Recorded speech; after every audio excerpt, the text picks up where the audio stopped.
Bueno, muy buenas tardes a todos y a todas. Muchísimas gracias, doctora Catalina, por estar tan persistente detrás de mí, dame la oportunidad de estar aquí en este escenario. Y a todos por estar aquí. Bueno, pues excelente la introducción de lo que yo tengo para decirles porque abre muchísimo verdaderamente toda la puerta de lo que les voy a presentar y quiero pues manifestarles que mi interés y mi visión es de salud pública, aunque por supuesto los componentes clínicos que hacen parte de todos los esquemas de prevención son supremamente importantes. Ustedes van a dar cuenta que mi visión por mi entrenamiento en una escuela de salud pública es poblacional. Voy a declarar mis conflictos de intereses, pues yo he recibido soporte de Roche, Chiayen y Anfire porque han financiado investigaciones que he hecho. También he atendido conferencias para dictar conferencias en la International Papillomavirus Society por Roche, ANARI, Chiayen. En este momento tengo pendientes la comprobación de unas patentes para las tecnologías de microRNAs. Participé en la definición del contenido de las guías de la OMS, entonces quiero presentar también mis conflictos de interés por esa razón. En este momento soy miembro del grupo coordinador de la misión del control del cáncer de la Red Colombiana de Investigación del Cáncer, en donde junto con el Instituto Nacional de Cancerología, MinCiencias y el Ministerio de Salud estamos desarrollando la agenda de investigación de prevención del cáncer en Colombia para los próximos 10 a 20 años. ¿De qué les voy a hablar ahorita? Voy a hacer una breve introducción, pero la charla mía sobrepasa toda la información que hay en este momento disponible acerca de la tipificación de BPH, entonces menos mal que no voy a entrar a profundizar, pero me voy a estar centrando más que todo en tres preguntas básicas que ustedes han oído mencionar. La evidencia científica que soporta el cambio de la citología por la prueba de BPH, llevamos 20 años tratando de convencernos, pero voy a tratar de convencerlos más con los datos que existen de por qué es beneficioso ese cambio. La evidencia científica de por qué en la última guía de la Organización Mundial de la Salud se presenta un algoritmo de tamizar con BPH y tratar inmediatamente, la cual va a tener muchísima resistencia en muchísimos escenarios debido a la presión tal vez de la demanda, de lo que esto requiere y sobre todo de los cambios tan impresionantes que pueden tener la prestación del servicio de salud. Y finalmente, mirando hacia el futuro, la utilidad clínica de los biomarcadores para el triaje de las mujeres BPH positivo. Papilomavirus es un virus que presenta muchísimas diferencias en la presentación clínica de la enfermedad. Y esto es clave e importante que todos los personal de salud lo sepan, ¿no? Es un virus verdaderamente súper benigno. El cáncer es un accidente tremendo en la capacidad del virus de replicarse, pero sobre todo en los factores de exposición que tenemos algunas mujeres para que esta infección se vuelva persistente. Todas estas infecciones son controladas por una adecuada respuesta inmune en menos de 18 meses y desaparecen completamente, a no ser que haya una enfermedad inmunológica de base o una exposición a factores de riesgo, que no voy a entrar en mucho detalle en esos factores. Sin embargo, a pesar de toda esa variabilidad genética tan impresionante, y ustedes vieron ese cuadro filogenético que presentaron antes, solamente 14 genotipos que los vemos aquí en este cuadro son los que son capaces de causar persistencia y cáncer, ¿sí? Inclusive estos mismos genotipos tienen la probabilidad de aclarar. Como les digo, la persistencia se debe a unas condiciones muy especiales. Primero, las secuencias de los aminoácidos de los genotipos de alto riesgo son muy diferentes a las secuencias genéticas y de los aminoácidos, especialmente de los genes E6 y E7, que son los oncogenes de estos virus, y eso hace que esos 14 puedan desarrollarse infecciones persistentes. Por un lado, pero por otro lado, hay factores de exposición de las personas tales como el uso del cigarrillo, los anticonceptivos orales, factores de la dieta, muchísimos que no conocemos, que hacen que apenas en una pequeña proporción de personas verdaderamente se desarrollen las lesiones precancerosas y las persistentes. Sin embargo, a nivel poblacional, ese pequeño número de personas que desarrollan esas infecciones persistentes son un volumen muy grande del cáncer cervical y por eso es un problema de salud pública.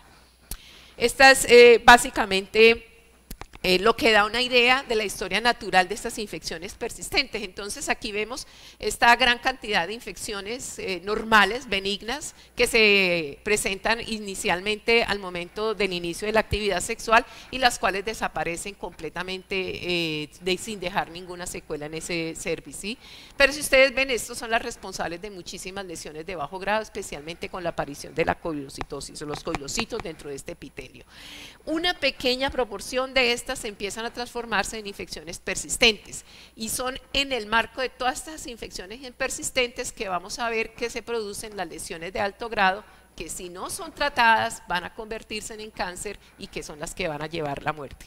Entonces, desde el punto de vista de prevención, el desenlace que nos interesa detectar son las lesiones precancerosas, aquellas en las cuales no ha habido todavía una invasión de la capa basal y por lo tanto son completamente prevenibles para evitar esta invasión, que es lo que verdaderamente causa la muerte.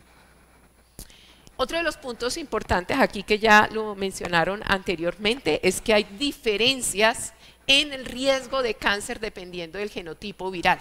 Y todavía la evidencia científica del riesgo de cada uno de esos diferentes genotipos es deficiente para tomar decisiones clínicas. Por eso hasta ahora los únicos dos que se utilizan y que son clínicamente accionables son los genotipos 16 y 18, con los cuales tenemos estudios de cohorte de casi más de 10 años para poder saber exactamente cuál es el riesgo asociado a una infección persistente de HPV-16, que es el genotipo que tiene la mayor capacidad de persistir y por tanto también de aumentar el riesgo de este cáncer. Pero punto importante aquí, que independiente de la biología molecular, independiente del genotipo e independiente de la técnica que utilicemos para detectar, finalmente lo que nos importa desde el punto de vista de prevención y desde el punto de vista clínico es que si hacemos una detección temprana de las lesiones, cuando aún no hay síntomas, cuando son pequeñas y cuando son tratables, completamente vamos a eliminar el riesgo de que en el tiempo estas lesiones se conviertan en lesiones de cáncer, en el cáncer per se, que van a llevar a que se presenten los síntomas y verdaderamente se presente la muerte. Esto es una función del tiempo y el crecimiento del tumor, y por esto los programas de detección temprana se basan precisamente en la detección de los estadios precancerosos, algo que tenemos que tener claro y distinguir cuando estamos tratando de hablar desde el punto de vista de la prevención, es que el programa de tamización debe estar enfocado en la identificación de esos estadios precancerosos. ¿Cuáles son los requisitos para el éxito de un programa de tamización en la detección de esos estadios precancerosos? La cobertura, independiente de la técnica que estemos utilizando. Y cuando hablo de cobertura es que en cáncer, cada uno de los cánceres tienen una población específica a la cual vamos a tamizar, una edad de inicio y una edad de terminación, una periodicidad, o sea, cuántas veces vamos a tamizar en la vida a esa persona y el número de intervalos en los cuales vamos a tamizar, inclusive la edad de finalización. Todos estos parámetros son dados por la historia natural de la enfermedad y tienen una evidencia científica sólida para poder ser incluidas en las guías clínicas, de manera que tomemos decisiones adecuadas cuando vamos a implementar un programa. El cáncer que tiene mejor éxito para ser detectado es aquel que tiene precisamente estadios precancerosos detectables y tratables. Y esa es una condición clara y por eso no todos los cánceres son completamente tamizables, ¿sí? Hay en este momento 5 o 6 cánceres que verdaderamente podemos tamizar y implementar programas de tamización. Necesitamos pruebas adecuadas que tengan buena sensibilidad, especificidad, buen valor predictivo negativo y valor predictivo positivo, y que hayan técnicas de tratamiento efectivas y asequibles, o sea, que inclusive sean mejores y más simples que aquellas técnicas de tratamiento que utilizamos cuando ya se ha diagnosticado el cáncer. En el caso de cáncer, las lesiones precancerosas del cervix, del cáncer cervical, tenemos la suerte de contar con técnicas ambulatorias en muchos casos que proveen una eliminación total del riesgo porque prácticamente sacan la lesión de su sitio. Y por supuesto, el sistema de salud, un sistema organizado, integral, en donde ofrezcamos el tratamiento inmediatamente, después de que se ha hecho la tamización y el manejo de las VPH positivas en este caso, porque pues si no se elimina la lesión, pues no elimina el riesgo de cáncer y no elimina el riesgo de la muerte. Entonces, este que a veces parece un tema menor es el más grande y difícil de implementar a nivel poblacional. Aquí les traigo simplemente datos en donde se muestran claramente el por qué hacemos el cambio hacia la prueba de BPH. Primero es que la prueba de BPH detecta muchísimas más lesiones precancerosas que la citología, ¿sí? Estos son los datos agregados de 7 u 8 estudios clínicos que se hicieron en Europa desde el 2006 hasta el 2012, en donde en el grupo control pues estaba la citología solamente, y en el grupo experimental tenían la citología más la prueba de BPH. Y demuestran claramente en la prueba estadística, aquí donde se hace la razón de la tasa de detección, que la prueba de BPH detecta un 20% más de lesiones precancerosas en todos los estudios, pero ustedes ven pues que hay estudios en donde casi que dobla la posibilidad de la detección de las lesiones precancerosas. Pero un punto supremamente importante en favor de la decisión del uso de la prueba de BPH es la seguridad de una prueba de BPH negativa.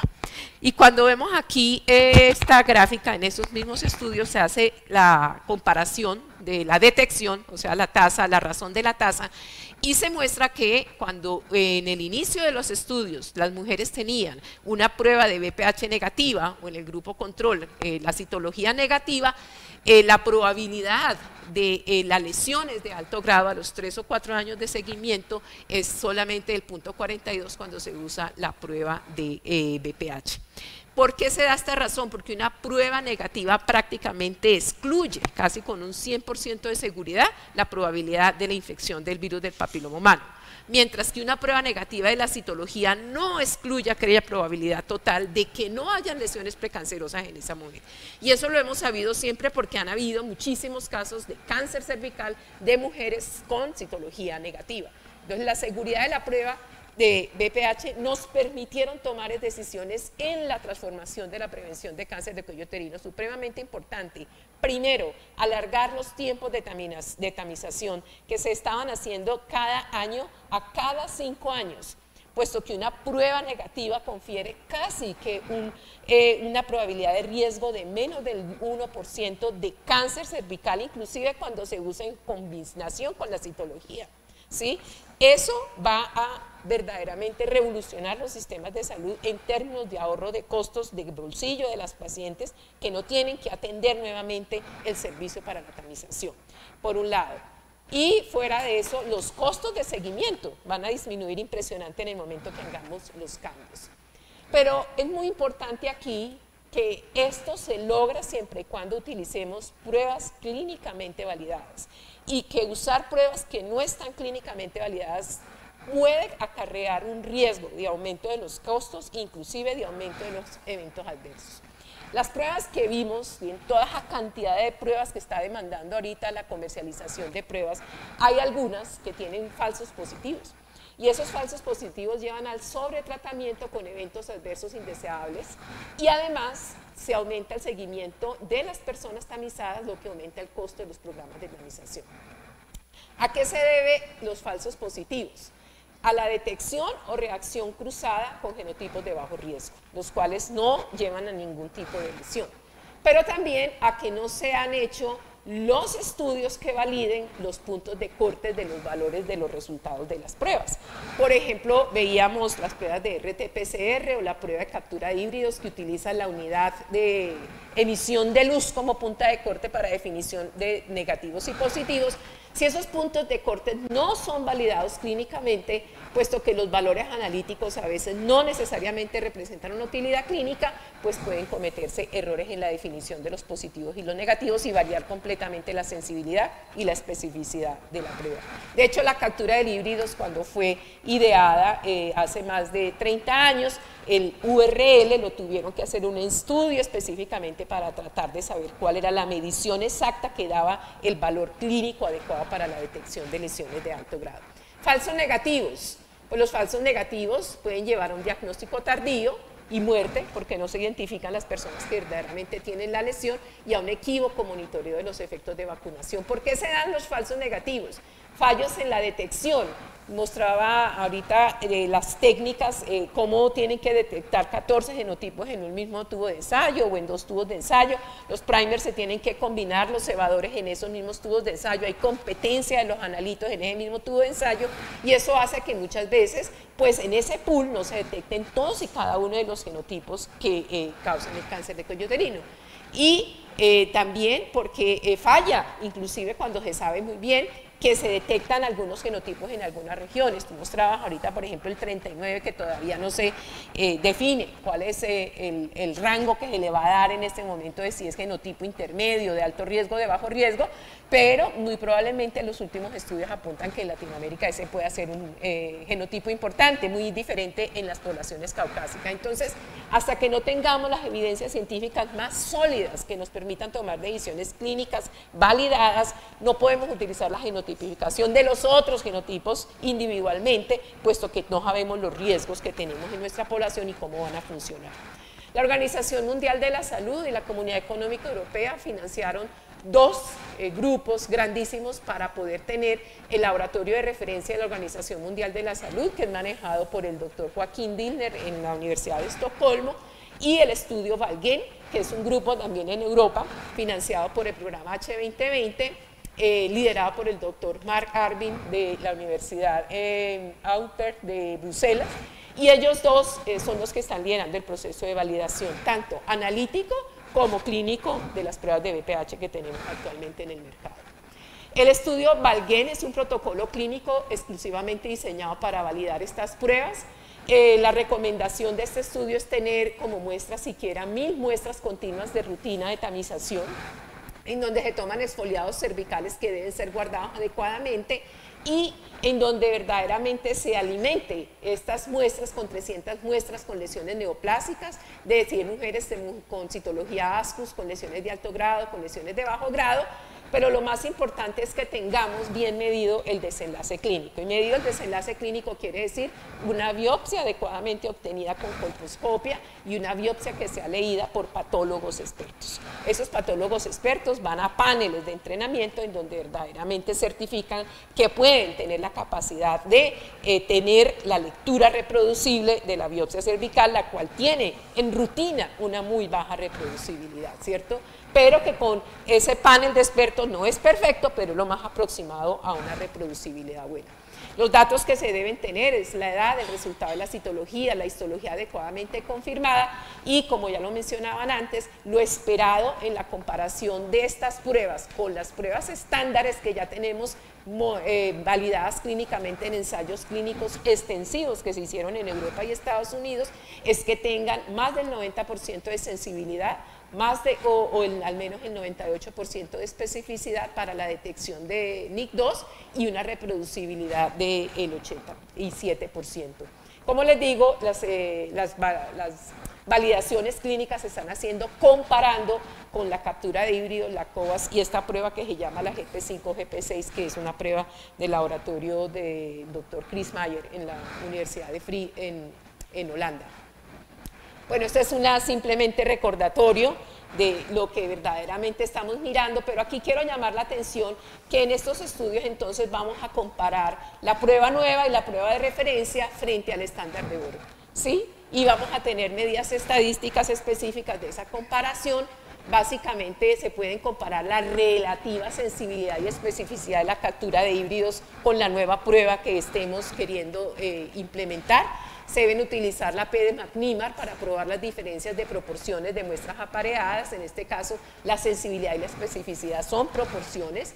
Valores mayores al P.005 indican que no es significativamente diferente. Y, muy importante, la prueba de no inferioridad. Esta prueba, cuando es significativa, indican que no son diferentes, ¿sí? Completamente diferente a lo que es la prueba de McNemar, que vamos a mirar prácticamente los extremos en esa prueba, en esa tabla de 2×2 que teníamos antes, y vamos a mirar los valores divergentes.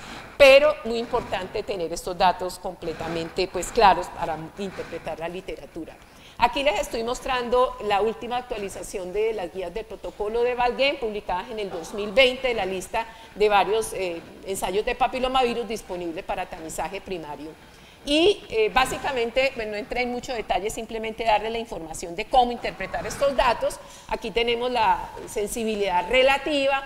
Estas son las técnicas, muestran aquí las técnicas, todas las que están siendo comparadas, y aquí están los test comparadores que utilizaron en cada uno de estos estudios, ¿sí? La captura de híbrido, GP5, GP6, por aquí no aparece Roche, pero básicamente vemos aquí que todas se comportan supremamente bien porque la sensibilidad relativa está alrededor de 1, o sea, no hay ninguna diferencia entre las unas o las otras para detectar las lesiones de alto grado, y lo mismo con la especificidad, y eso lo están repitiendo con las 220 muestras que están ahí.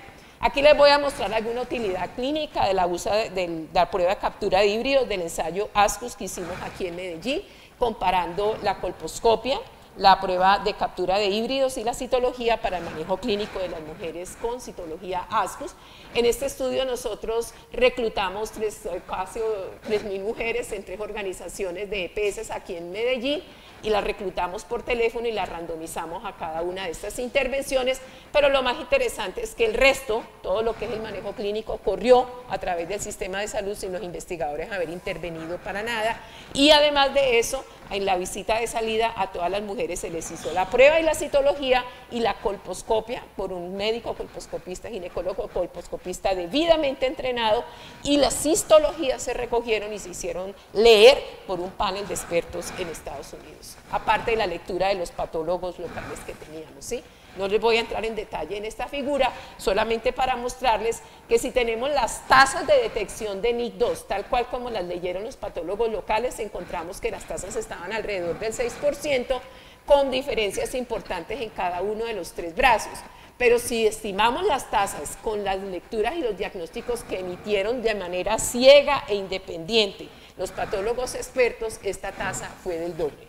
O sea, en otras palabras, se perdía casi el 50% de la detección de las lesiones de alto grado, pero algo muy importante es que cuando lo leen los patólogos expertos encontramos que no hay grandes diferencias entre la colposcopia y el brazo de BPH, por lo menos hasta los 6 meses en la detección de la enfermedad, cosa que no se veía cuando leían los patólogos locales las mismas placas, muy probablemente debido a algunas razones que apenas estamos empezando a entender.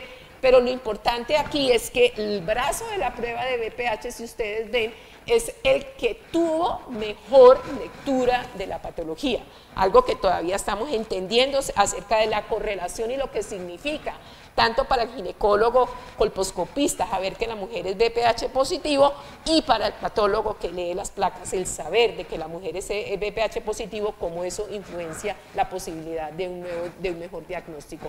En el sistema de salud de Medellín, y que representa mucho el promedio del sistema de salud de Colombia, la prueba de BPH detectó una mayor proporción de SIN3 en comparación con la colposcopia inmediata, y la misma proporción que 2 rondas de citología, pero lo hizo de manera más temprana.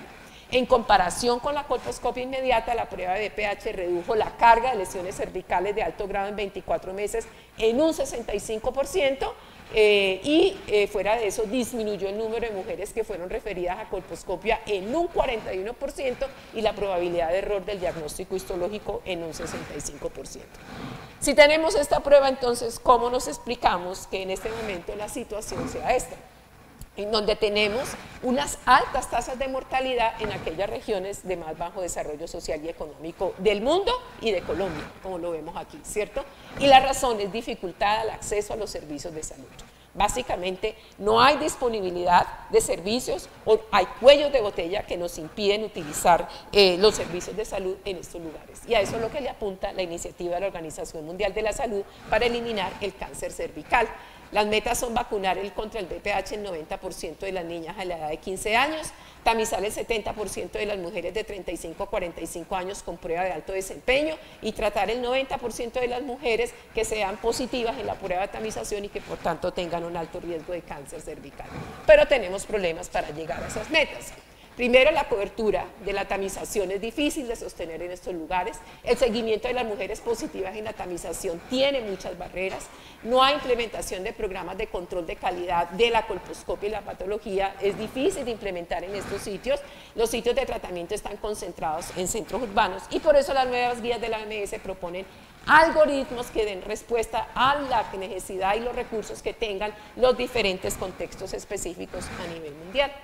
Yo les recomiendo en este momento la lectura del protocolo completo de la OMS que se presentó en este resumen que hicimos en Infectio, en donde está el algoritmo completamente comparando las guías de la American Cancer Society junto con las guías de la Organización Mundial de la Salud. Yo no me voy a extender muchísimo a explicárselas, simplemente a dar la visión que tenemos para lo que sigue después de la implementación de estas guías. Primero, pues uno de los puntos álgidos aquí es el manejo de las VPH positivas. ¿Qué se va a proponer y cómo vamos a ver en esos sitios o en esos lugares el uso de la prueba de VPH?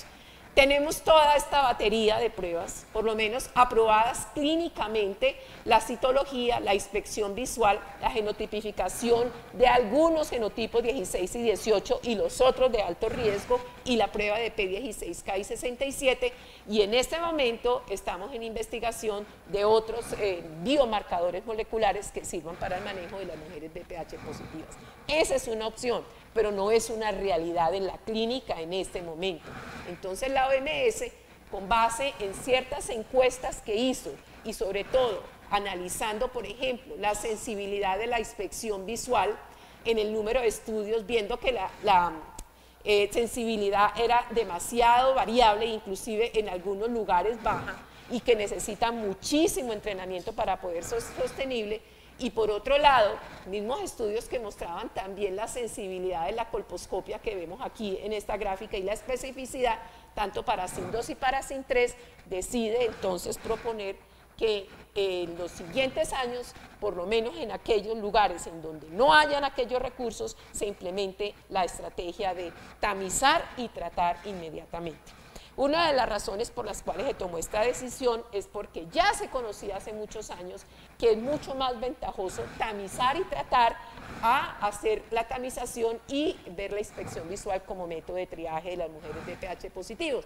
Este es un ensayo hecho en África y muestra claramente cómo hacer crioterapia de las mujeres VPH positivo es muchísimo más efectivo que hacer crioterapia de las mujeres que eran positivas en la inspección visual. No lo hicieron para citología porque la citología se convierte en un cuello de botella también en esas circunstancias en los lugares de bajo desarrollo económico y social. Y si ustedes ven aquí, las mujeres que tenían VPH y eran VPH positivas y tuvieron tratamientos ablativos, se redujo constantemente durante los 36 meses de seguimiento el número de lesiones, tanto SIN3, SIN2 como de SIN1, dando claramente que esta técnica, ese algoritmo es completamente efectivo cuando se compara con los otros. Esta entonces es la gráfica que resume prácticamente las alternativas que pone en la mesa la Organización Mundial de la Salud para el manejo de las mujeres positivas para el VPH. Si existe dentro de la misma prueba la genotipificación para 16 y 18, o si no existe y no se tiene disponibilidad, pues utilizar la inspección visual y hacer una inspección de elegibilidad para el tratamiento ablativo inmediato. Inclusive propone que este tratamiento inmediato ablativo puede hacerse en las mujeres VPH positivas sin mediar ningún triaje ni ninguna prueba para hacerlo, porque tiene beneficios a pesar de que también van a haber riesgos para algunos eventos adversos en esta mujer. Y allí pues se derivan una cantidad de algoritmos clínicos, ya conocimos, que algunas no pueden ser elegibles para el tratamiento inmediato y hay que proceder a tomar biopsia, pero aquellas que son elegibles deben recibirlo y si hay sospecha de cáncer, por supuesto, hacer manejo clínico. Eso no descarta que se haga la colposcopia o que se haga la citología y que se siga haciendo todo el triaje a través de todos estos algoritmos que ustedes han visto aquí y que se han mencionado.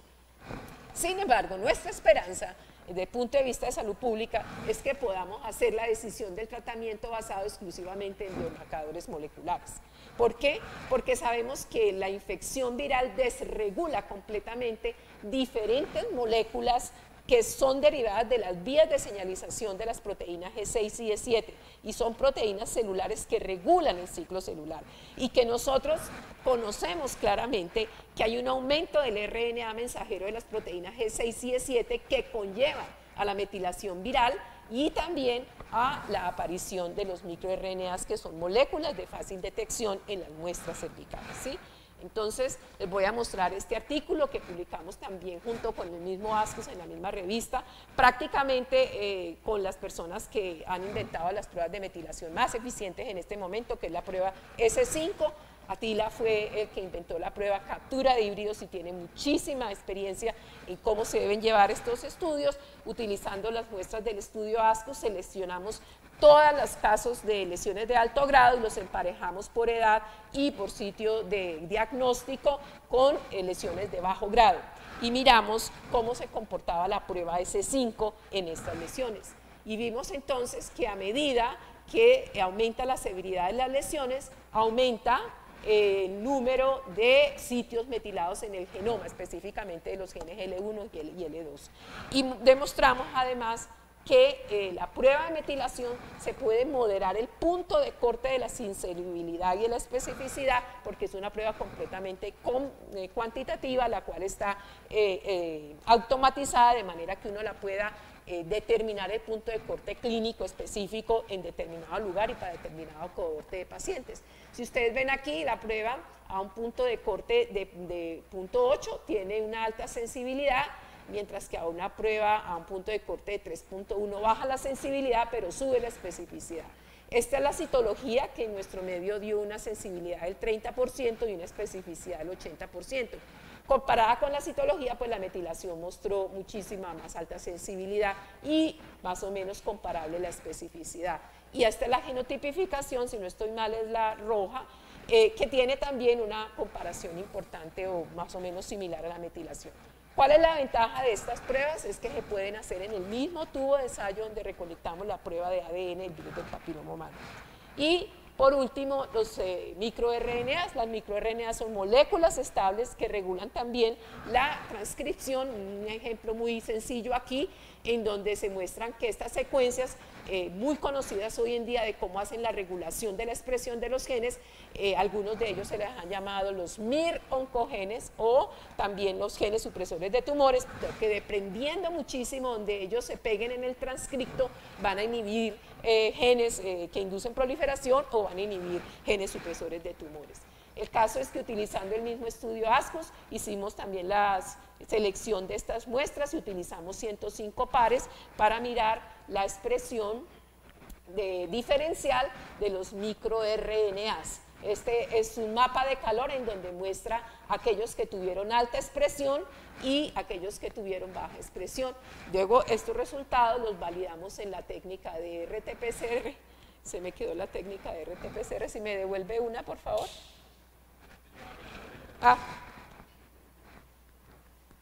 Bueno, no salieron las gráficas, pero básicamente uno de los microRNA de estos, no validamos Gino5, mostró una expresión diferencial y en este momento estamos ensayando, ya diseñando el ensayo para hacer una validación más amplia en muestras independientes.